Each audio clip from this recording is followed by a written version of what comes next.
You are listening to the Scars and Guitars podcast series and syndicating for the A-List Online. My name's Andrew Mackay-Smith, and the interview subject that I have set up for you today is a fellow by the name of Mike Howe. He's from the band Metal Church.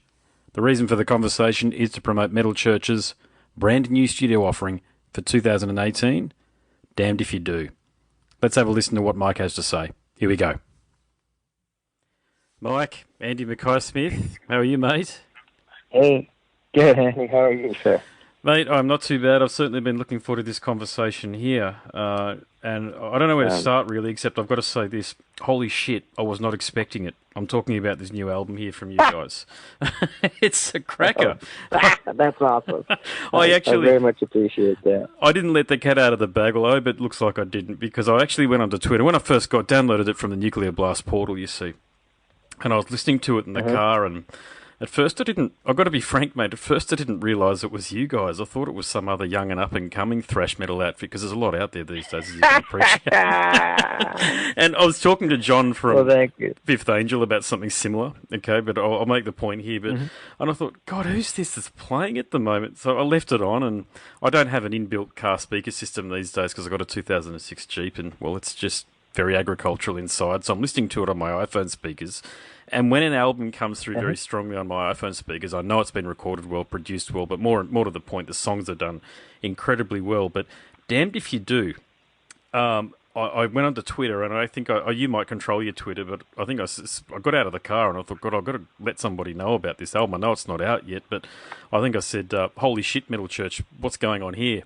And someone replied back from the Metal Church, who was running it, the Twitter page, said, hang on, the album's not even out. You said, yeah, I know, but geez, it's a cracker. It's an absolute cracker. So my question for you is, after that very long point, mate, is where the hell's this come from?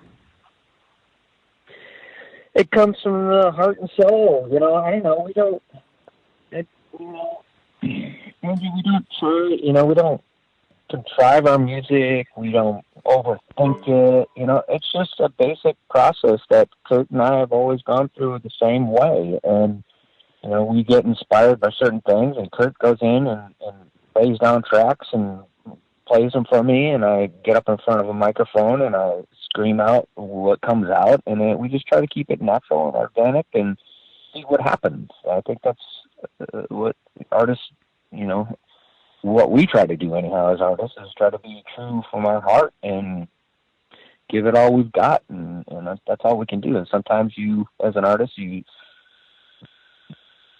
hit a home run, and sometimes you hit a triple, sometimes you won't get off, but we just worked at it and had fun, we don't really overthink it, and we, like I said, we try to have as much fun as possible during the process and not make it a chore. And we know when it starts becoming a chore in the writing process, we move on and leave that song behind and don't beat it into the ground and move on until we're excited and happy about something. And that's basically our process. And I think it really works well for us, I believe. I think it does. I think it does too. And I mentioned earlier, I had a conversation with John from Fifth Angel, who you probably know, because they're a fellow Seattle band originally, like you guys. But their album is very different to yours, but they've hit it out of the park as well. But it is going to present some challenges, if you don't mind me saying. And the challenges are this. I think this is music that isn't going to reach the audience that it could potentially reach. Now, through no fault of your own, it's just that it's so bloody hard to cut through all the noise on the internet and the work these days via the various bloody social media platforms and the like that are out there. But, mate, how do you plan on promoting an album such as this? I know you've got your tours, you've got Facebook, but I reckon I'd love to see you guys and Fifth Angel get out there with a Rings of Saturn and a Thy Art Is Murder, mate, because the energy's there, and that's key. The energy's there. So have you thought about how you're going to promote this and potentially reach what I'd describe as a younger audience?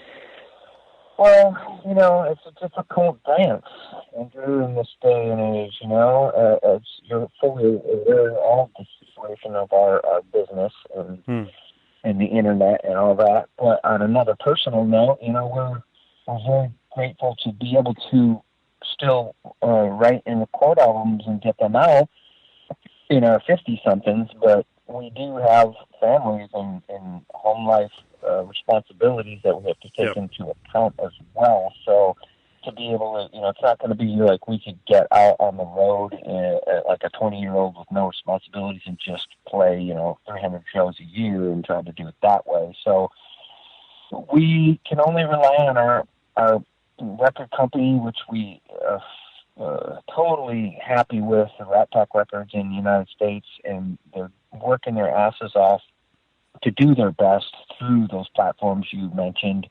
And, other than that, I personally don't know, being a 50-something-year-old guy who's out of touch with the business per se, because I have my home life, and what other things they can do, because I believe that they're doing their best work that they can, and I fully believe in it. So I'm very grateful to Rat Pack Records, and we will just have to hope that the gods of metal will shine down, and maybe there will be somewhere and it'll catch on, right?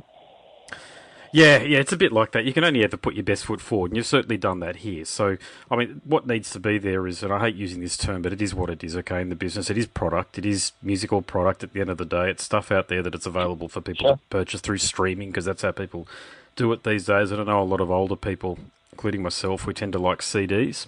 I've actually drifted back towards CDs, which is remarkable. So I've got kids these days too, mate. So it's they tend to like the album covers, if you like. So I've only got a few these days, stuff that gets sent to me because I do a lot of podcasting and obviously indie journalism. So people send me things, and the kids love listening to CDs because they love being tactile with it, rather than just going to the iPhone or the iPad and scrolling through that way. So, but yeah, look, it's yourself and Kurt. You've had quite a brotherhood over the years. So if you could describe the relationship between the two of you, what would you say? It's just, Kurt is such a giving, selfless kind of artist. He's really a sweet, sweet man, and he doesn't, his amazing talent is not something that he, that gives him an ego. So I don't know many rock stars on a personal level like that. I mean, I know rock stars, but I don't know them on a personal level like I know Kurt. And, he's a close friend of mine, but he is very unassuming in his talent, and he just loves making music, and that's what gives him, his greatness to me.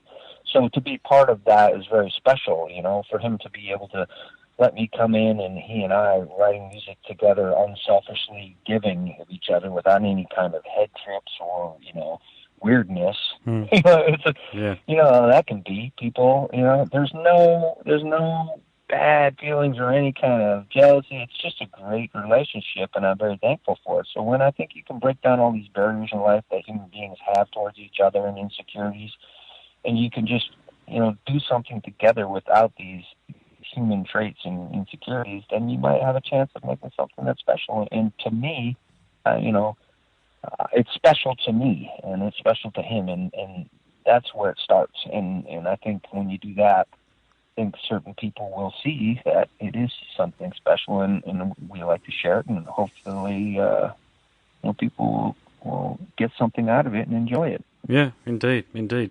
Now, just a question about you personally, mate. If you don't mind me saying, you look extraordinarily fit and together.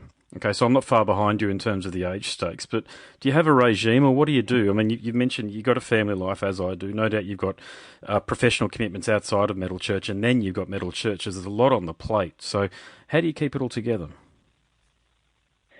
Well, I mean, I think it's just basically trying to balance life and eat healthy, sleep well, and I do yoga. So those three things, trying to eat, eat healthy, sleep enough, and keep your mind right. Yoga is a great thing for me. Stretching and meditating and keeping strong in the core.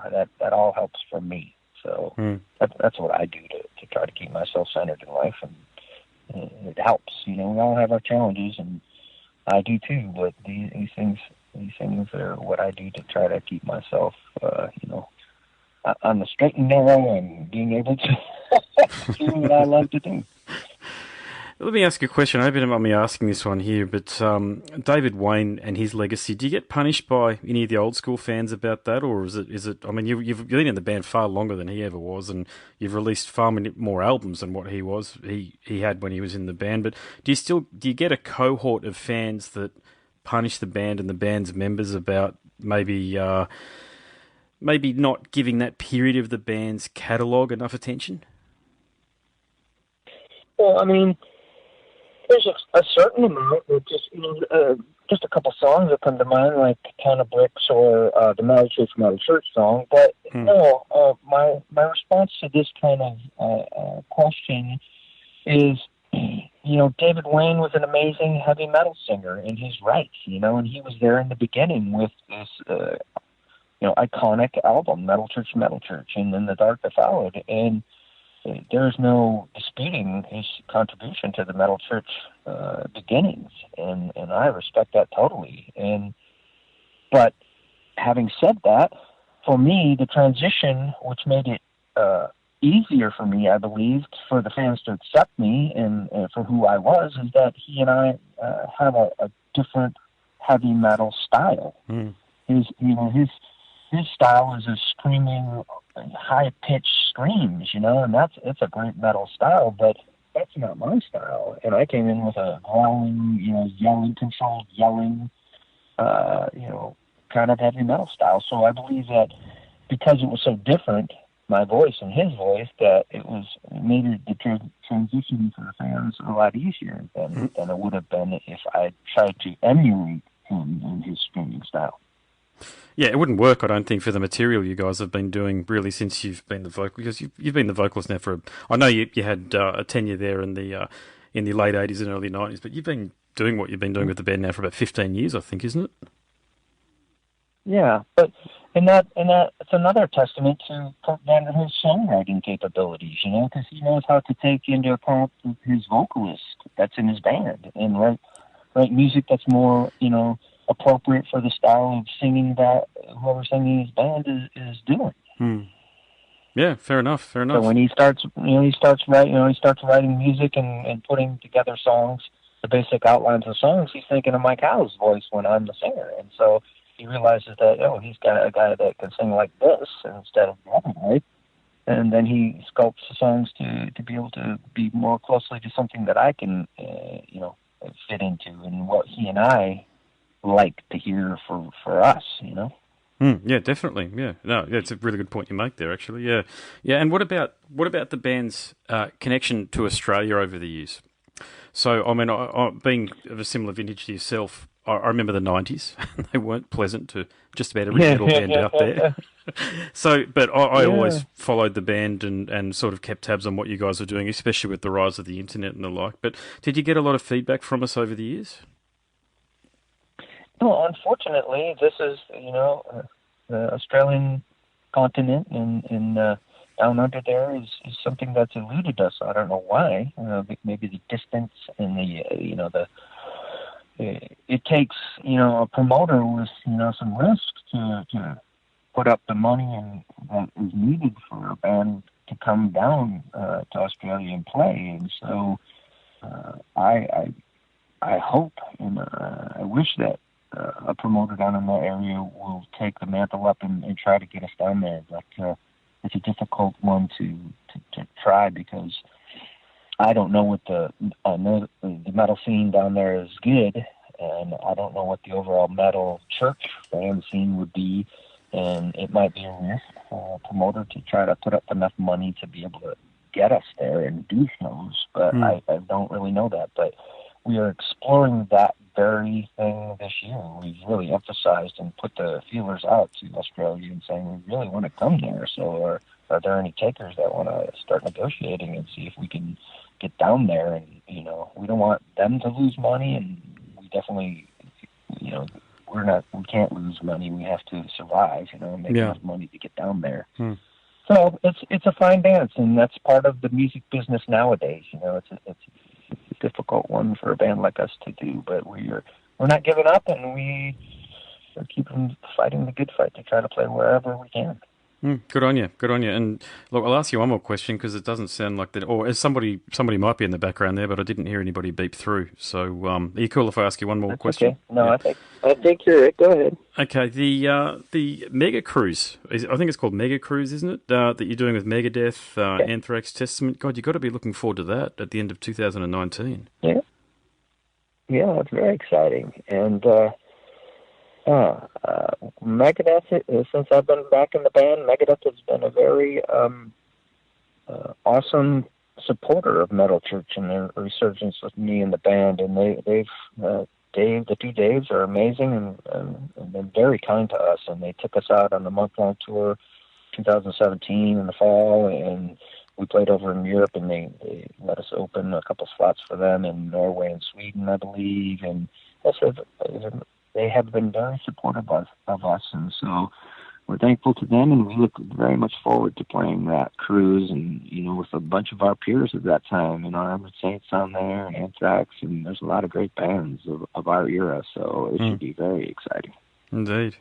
Well, look forward to that, as you should look forward to a raucous response to this outstanding album that you've come out with that's going to be released on the 7th of December this year, mate. So congratulations on that again. Not just that, though, on a stellar career, and long may you continue to do what you're doing. Andrew, thank you so much. I appreciate your kind words, and I appreciate what you do in getting the word of Metal Church out there. No problem at all, mate. No worries. Okay, all the best. All right, buddy. Okay. All right, you take care. You too. Cheers. Bye. You have been listening to the Scars and Guitars podcast series and syndicating for the A-List Online. My name's Andrew Mackay-Smith, and that interview featured Mike Howe from the outfit Metal Church. Thank you so much for listening.